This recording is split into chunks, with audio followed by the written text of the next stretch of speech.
En un escenario internacional cada vez más tensionado, integrar la mirada geopolítica en la toma de decisiones empresariales se ha vuelto decisivo para el crecimiento de las compañías, ya que permite afinar la estrategia y concentrar esfuerzos en lo realmente relevante. Así se ha puesto de manifiesto en el podcast de Generación de Oportunidades, un proyecto de Europa Press en colaboración con McKinsey & Company, que en esta ocasión cuenta con expertos como el socio junior de McKinsey Global Institute, Marc Canal, el director de Relaciones Institucionales, Comunicación, ESG y Regulación de ENGIE en España, Daniel Fernández, el investigador senior del Centro de Economía Global y Geopolítica de ESADE-GEO, Juan Moscoso del Prado, y el director de Políticas Públicas y Comunicación de Pfizer España, Fernando Méndez. El socio junior de McKinsey Global Institute, Marc Canal, comienza asegurando que durante los últimos 100 años de historia de la economía, el mundo ha evolucionado mucho y en la actualidad nos encontramos en un punto de inflexión. Lo que vemos al estudiar 100 años es que, primero, hemos progresado muchísimo, eso creo que es indudable, pero además que no ha sido un progreso lineal, sin ninguna duda. Y hoy estamos en este nuevo punto de inflexión. Y creo que lo sentimos de esta forma incierta porque todos nosotros, o la mayoría de nosotros, hemos vivido la gran mayoría de nuestra carrera profesional, digamos, en esta era de los mercados. Y hoy están cambiando una serie de cosas a las que no estamos acostumbrados. Entonces yo creo que hay, para mí, 5 grandes transformaciones actualmente. Las 5 grandes transformaciones de esta nueva era que menciona son la geopolítica, por la que se va a un mundo más multilateral y fragmentado, la tecnología, con la llegada de la inteligencia artificial y la robotización, la demografía y la energética. Yo, para mí, por situarlo un poco, para mí están estos 5 grandes cambios, o terremotos, si queremos decirlos, a los que tenemos que acostumbrarnos, porque el mundo sí que es verdad que yo creo que estamos en una nueva era en ese sentido, en la que vamos a tener que operar de forma distinta. El director de Relaciones Institucionales, Comunicación, ESG y Regulación de ENGIE en España, Daniel Fernández, opina que actualmente existe una transición energética multifactorial que requiere adaptación a nivel personal y empresarial. En la actualidad tenemos una revolución energética y digital que es una transición muy parecida a la de la imprenta y a la de la revolución industrial de la máquina de vapor, pero que en vez de 500 años la tenemos que hacer en 30, en menos de 2 generaciones.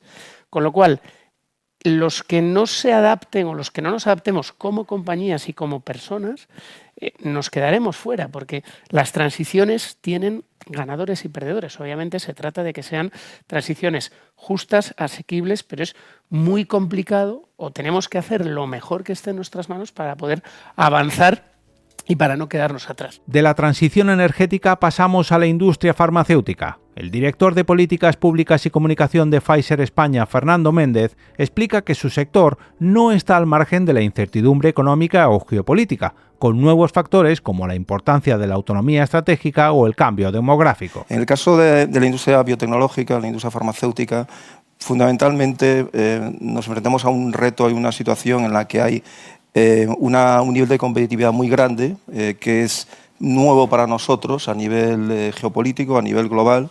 Nosotros siempre, la industria farmacéutica se movió en 2 polos, que era la industria farma americana y la europea. De unos años a esta parte ha entrado Asia, ha entrado China, no por un tema de comercialización desde el punto de vista de las farmas, sino un tema de desarrollo de ensayos clínicos, de inversión en I+D muy fuerte por parte de China, y eso nos ha forzado a Europa a generar incentivos para continuar atrayendo esta inversión. Centrándose en la geopolítica, el investigador de ESADE, Juan Moscoso del Prado, señala que antes la inercia de los mercados y de la actividad económica no estaba tan vinculada a la geopolítica, pero que actualmente esto ha cambiado. Antes la geopolítica se entendía más como una cuestión de seguridad, una cuestión de política exterior, una cuestión de instituciones multilaterales, una cuestión de conflictos. Eran los temas que nos preocupaban. Esto ha cambiado totalmente. Se ha acabado la época, o todos hemos crecido y vivido en la época de los mercados, pero los mercados ya no son suficientes para garantizar ni la inversión, ni el desarrollo tecnológico, ni la innovación, porque tenemos por un lado la palanca gigantesca de China, tenemos por otro lado que empieza a haber cada vez más vinculación entre lo público y lo privado en algunos sectores industriales muy importantes, y luego en Europa no tenemos capacidad financiera suficiente. Todos los ponentes coinciden en el punto de inflexión que vivimos en la actualidad, y para adaptarse y liderar el crecimiento en esta situación, las empresas deben adoptar diferentes medidas. Respecto a ello, el socio de McKinsey propone poner el foco en lo que realmente importa y reasignar recursos, talento e inversiones. Una parte muy importante es, y en eso estamos obsesionados, es intentar separar la señal del ruido. Es decir, actualmente hay mucho ruido. Todos los días escuchamos una noticia que parece que va a cambiar la civilización para siempre. Y cuando uno estudia 100 años de historia económica ve que hay relativamente pocas decisiones o pocas noticias que realmente cambien tanto la civilización.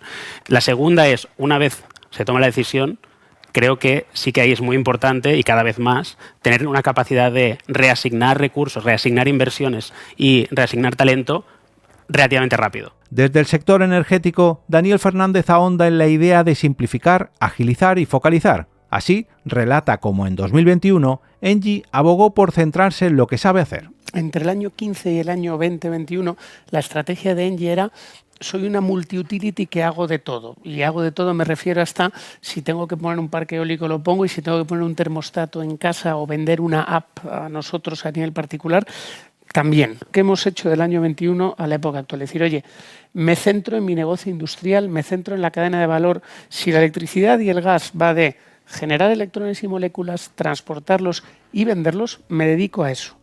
Al hilo de esto, Méndez pone de manifiesto la importancia de la innovación, la compra de compañías, la digitalización y la sostenibilidad en el sector farma. Uno de los puntos importantes para nosotros es la innovación. Esa sería la primera. ¿Cómo llegamos a esa innovación? Pues llegamos con inversiones. Entonces, eso es una de las formas que tenemos de innovación.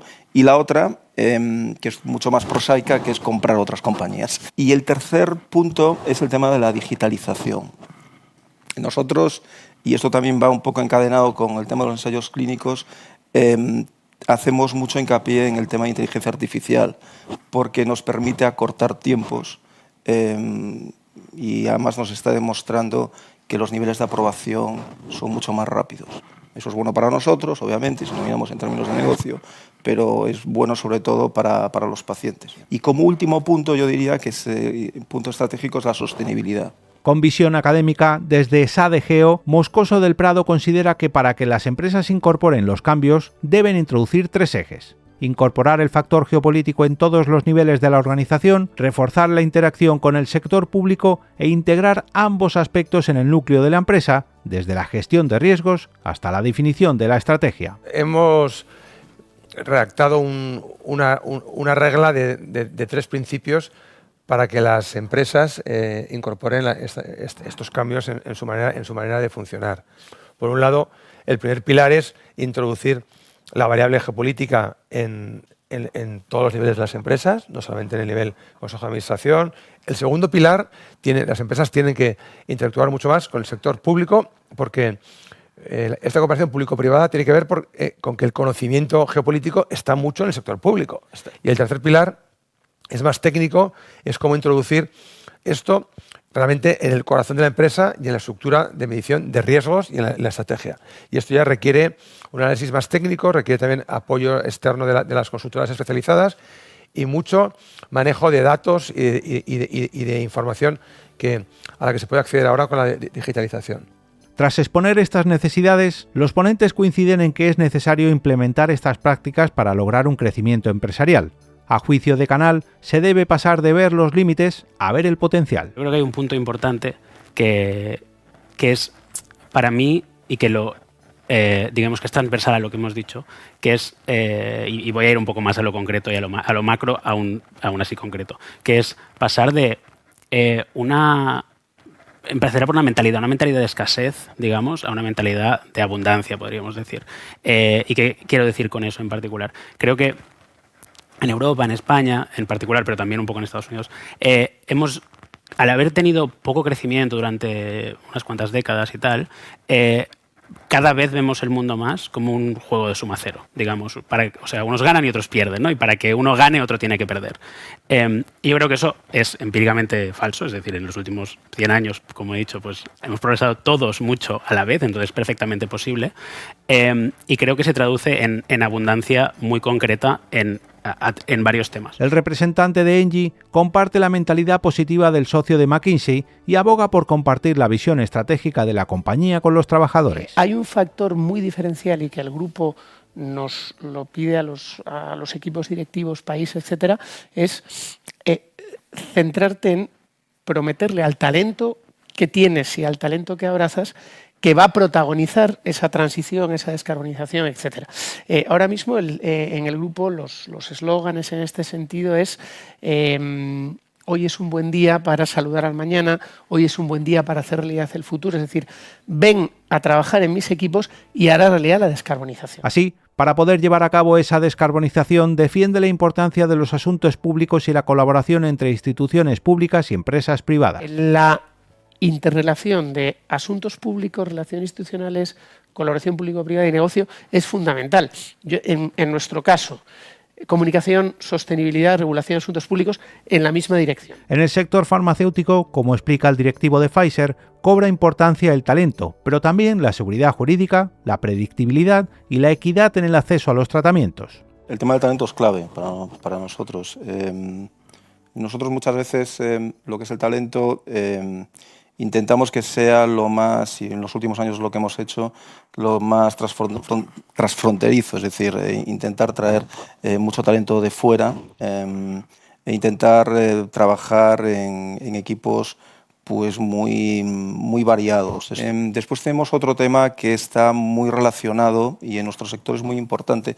Es un sector muy regulado, bueno, como el energético, como otros, que es la predictibilidad, que tengamos una seguridad jurídica. Sí que es cierto que esa predictibilidad y a nivel de la industria farmacéutica en España, por ejemplo, debería estar enlazada con algo que para nosotros es muy importante en la industria farmacéutica, que es el acceso a los fármacos de tal forma que sea equitativo para todos. Sería así lo más importante. Talento, tema relacionado con innovación, datos y un poco equidad, además de la seguridad jurídica. El representante de SADE trae de vuelta la importancia de la colaboración público-privada, matizando que se debe poner en práctica las políticas públicas que sean imprescindibles y no solo poner el énfasis en la labor de la parte privada.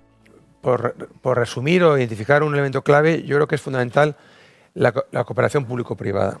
Pero la cooperación público-privada, que es un concepto muy amplio y muy abstracto, también tiene una faceta que no hemos hablado hoy, que es que las políticas públicas sean las necesarias. Porque durante muchos años siempre ponemos en estas charlas todo el énfasis en la parte privada, ¿no? Pero la política económica y las políticas públicas pueden mejorar mucho también, muchísimo. Tras aportar sus ideas para el crecimiento, los ponentes fijan su mirada en el futuro. El socio junior de McKinsey aporta optimismo, ya que el progreso no viene dado solo. El mensaje de optimismo es físicamente posible, lo único que hay que hacer es elegirlo. Es decir, el progreso no viene dado solo, no cae del cielo, no es automático, sino que hay que elegirlo. Desde Engie, Daniel Fernández asegura que España está ante una oportunidad que no ha tenido en años. En términos generales hay un consenso país en que estamos ante una oportunidad que España no ha tenido en siglos, o que por primera vez como país podemos liderar y estar en vanguardia de la cuarta revolución industrial, de la cuarta gran transformación de los tiempos modernos.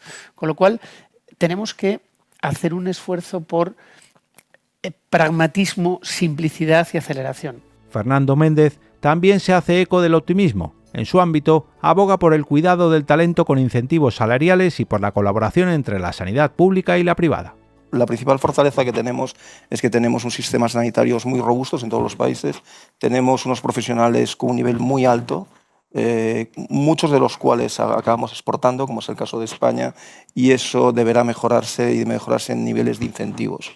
Tanto incentivos de inversión, que siempre hablamos, como temas mucho más pegados a tierra, como son incentivos salariales de nuestros profesionales. Para finalizar, SADE comparte el optimismo, aunque asegura que el camino será complejo. Yo creo que sí. Soy optimista, no creo que vaya a ser fácil. Creo que las empresas europeas y las políticas públicas europeas tienen que cambiar, acercarse más y también ser un poco más agresivas respecto a lo que hay fuera. Hay que entender que el mundo ha cambiado mucho, lo ha dicho Marc al principio. No se va a acabar la globalización, pero va a estar más fragmentado y vamos a tener que defender nuestro modo de vida y nuestro modo de hacer negocios y nuestra manera de vivir de manera un poco más proactiva que hasta ahora. Esto ya no viene gratis, no va a salir solo. Creo que hay mucho espacio para crecer y para mejorar y tenemos que aprender de los errores del pasado.